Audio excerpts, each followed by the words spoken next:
एक दुश्मन ऐसा जो दिखता है और दूसरा दुश्मन ऐसा जो नहीं दिखता है। इन दोनों में से आपको ज्यादा खतरा किससे है?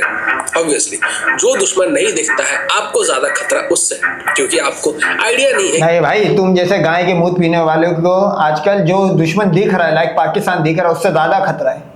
उससे ज्यादा तुम्हारे इस जो जितने भी ओवरऑल इंडिया इस टाइम रेड अलर्ट जारी हुआ है कि पब्लिक गैदरिंग ना करो, फला ढिमका ना करो, जो दिख रहा है वो ज्यादा डेंजरस है तुम्हारे केस में सिर्फ कि वो दुश्मन है भी या नहीं भी। चलिए यही सेम चीज मैं आपको लाइव दिखाता हूँ। अगर आपने मेरा कल का वीडियो देखा है तो आपको याद होगा मैंने कहा था कि कुछ लोग आएंगे जो विक्टिम कार्ड खेलेंगे, कुछ लोग आएंगे जो ये कहेंगे कि ये तो इलेक्शन के लिए हो रहा है। वैसे ही कुछ ट्वीट्स और पोस्ट लेकर आया हूँ जो आपके सामने मैं रखना चाहता हूँ। आप इनको देखें, इनको शेम करें और इस वीडियो को शेयर करें ताकि इनके जो पहचान के लोग हैं उन तक भी ये वीडियो पहुंचे और उन्हें भी पता चले कि आखिर उनके जो रिश्तेदार है आखिर करते क्या है और सोचते कैसे है। इसको देखिए, यह ईशू पवार और हर पोस्ट के नीचे जाकर ये सिर्फ एक ही कमेंट कॉपी पेस्ट कर रही है, जैसे कि इसे पैसे मिले हो कि हर जगह पे जाके तुम यही सेम चीज कॉपी पेस्ट करो। एक दूसरी यूजर है मिस बन्नी और इसके लिए 3000 किलो एक्सप्लोसिव और बॉम्ब ब्लास्ट एक डिस्ट्रैक्शन है। किस चीज से डिस्ट्रैक्शन है भाई?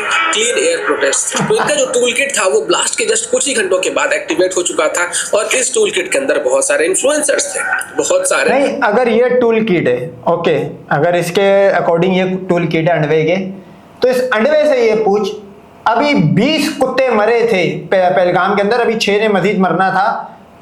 20 कुत्ते मरते ही ये खबर कैसे आ गई कि ये अटैक पाकिस्तान ने करवाया? ये कौन सा टूल किट पहले से एक्टिवेट था भाई? अर्नब गोस्वामी जो था उसको 1 घंटे पहले कैसे पता लग गया था कि पुलवामा में 44 कुत्ते मरने वाले, लाइव बारबेक्यू बन गए?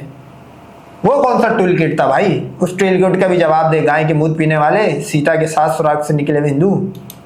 व्हाइट कॉलर लोग थे, ठीक उसी तरह जैसे कि व्हाइट कॉलर लोग इस ब्लास्ट में शामिल थे। शहनाज ट्रेजरी लिखती है कि बहुत बुरा हुआ, अब कोई प्रोटेस्ट नहीं हो पाएगा। शशांक गोरा लिखता है कि लो जी एक नया डाइवर्जन मिल गया। देवराज लिखता है कि काम हो गया सर, ये इशारा कर रहा है कि ये सब जो चीजें हुई है, जो ब्लास्ट हुआ है, वो सरकार ने करवाया है। कनाडा में बैठकर मेहुल अग्रवाल कहता है कि पाकिस्तान को ब्लेम मत करो। और अदीप सिंह चहल ये तो हिंदू विक्टिम्स का ही मजाक उड़ा रहा है। मतलब दिल्ली की सड़क खून से लाल पड़ी हुई थी, लोगों के बॉडी के पार्ट्स इधर उधर बिखरे हुए थे, लेकिन ये लोग पाकिस्तान का नैरेटिव बनाने में लगे हुए थे, उन्हें डिफेंड करने में लगे हुए थे और जो लोग विक्टिम्स थे उन्हीं का मजाक उड़ा रहे थे। कुछ अकाउंट्स तो एकदम खुलेआम लिख रहे थे कि मैं 100% श्योर हूँ ये बीजेपी का था। तो कोई कहता है कि बिहार इलेक्शन के लिए ऑपरेशन मंगलसूत्र आ रहा है। मतलब ब्लास्ट हुआ और उसके 1-2 घंटे के अंदर ही इनके पास पूरा नैरेटिव तैयार था, पूरा टूल किट तैयार था, पूरा स्क्रिप्ट तैयार था, क्या नैरेटिव बनाना है, क्या कॉपी पेस्ट करवाना है। वो भी गाय के मूत पीने वाली है, तू भी गाय का मूत पीने वाला है। जैसे तेरे पास टूल किट तैयार होता है, इंडिया में सीधा कोई भी हिंदू लड़की प्रेग्नेंट हो जाए, बोला बाबा पाकिस्तान का हाथ था, ISI आई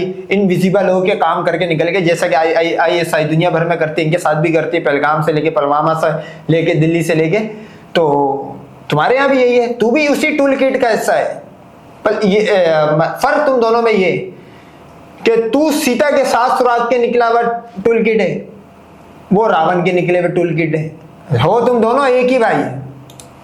किस तरीके से जो मुद्दा है उसको हवा देना है, किनको ब्लेम करना है, किनको डिफेंड करना है, हर एक चीज पहले से तैयार था।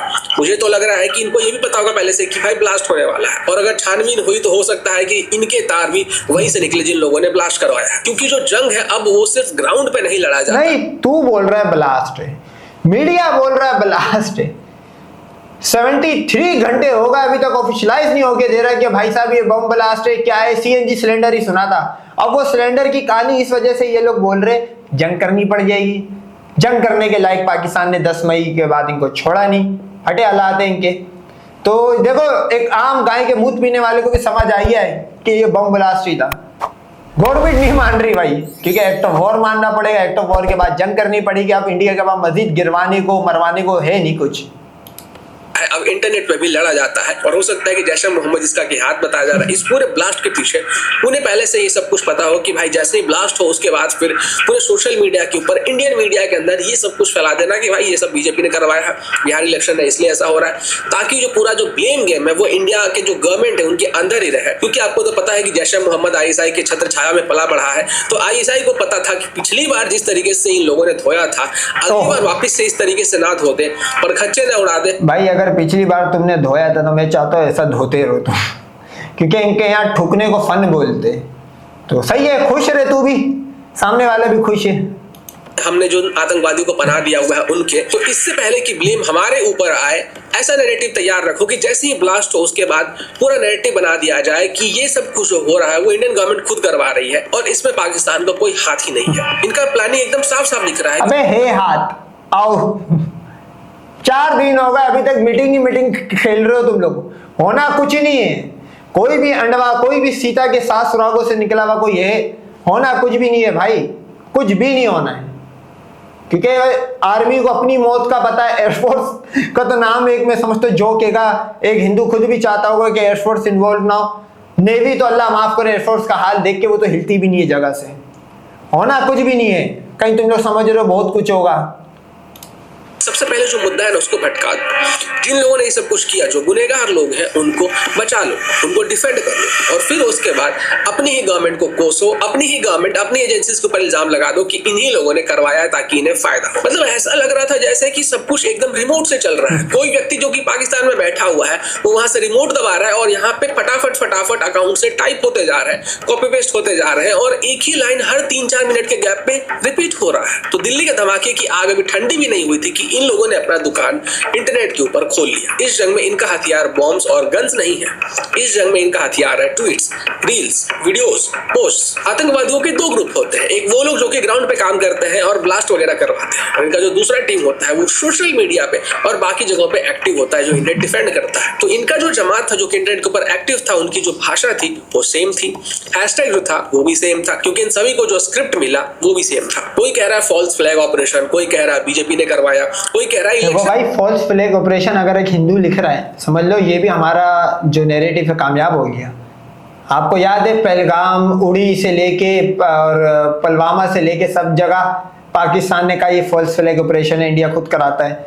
आज इनके दिमागों में वो बात बैठ गई। अच्छा अब क्यों हिंदू लिखने लगा फॉल्स फ्लैग ऑपरेशन इंडिया का?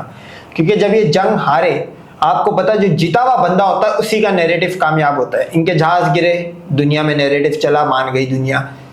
फॉल्स फ्लैग ऑपरेशन पाकिस्तान ने कहा कि ये जो पहलगाम था इसमें जो 26 कुत्ते मरे थे ये इंडिया ने करवाया है।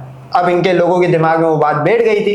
अब दिल्ली में ब्लास्ट हुआ है, इनके आधे लोगों में कंफ्यूजन पैदा हो गई है कि आर्मी ने करवाया। तो ये भी समझता पाकिस्तान की यहाँ भी जीत हुई है, है इसलिए करवाया गया। कोई कह रहा है कि don't blame the whole community. Delhi के सड़कों के ऊपर हमारे जो फॉरेंसिक की टीम है, हमारे जो एजेंसीज है, वो लोग बॉम्ब के टुकड़े ढूंढ रहे थे, वहां से सुराग निकाल रहे थे और यहाँ पे ये लोग अपने देश का ही अंदर से टुकड़ा करने में लगे हुए। और इन सब में सबसे खतरनाक बात क्या है आपको पता है? ये कोई सड़क छाप ट्रोल्स नहीं थे। ऐसा नहीं है कि कोई व्यक्ति ऐसे मुंह उठा के आता है जिसे कि लिखना भी नहीं आता, ढंग से ना पढ़ना आता है, बस कुछ भी ऐसे ही करके वो लिख दे रहा है। नहीं, ये लोग एजुकेटेड एक्सट्रीमिस्ट है जिन्होंने हमारे मीडिया, हमारे एजुकेशनल इंस्टीट्यूशंस वगैरह के ऊपर कब्जा करके रखा हुआ है। भले ही इनके पास गन नहीं है लेकिन इनके पास इंटरनेट है, लैपटॉप है और इसका इस्तेमाल वो करते हैं दिन में पहले। अबे तो गाय के मूत पीने वाले, तू भी तो चूरन बेच रहा है, तेरे पास नॉलेज जीरो है। तू अपने भगवानों को डिफेंड कर। तू ये डिफेंड कर के अर्नाब गोस्वामी के पास 1 घंटे पहले कैसे रिपोर्ट आ गई थी कि पुलवामा में 44 कुत्ते मरने वाले, तू बता दे फिर।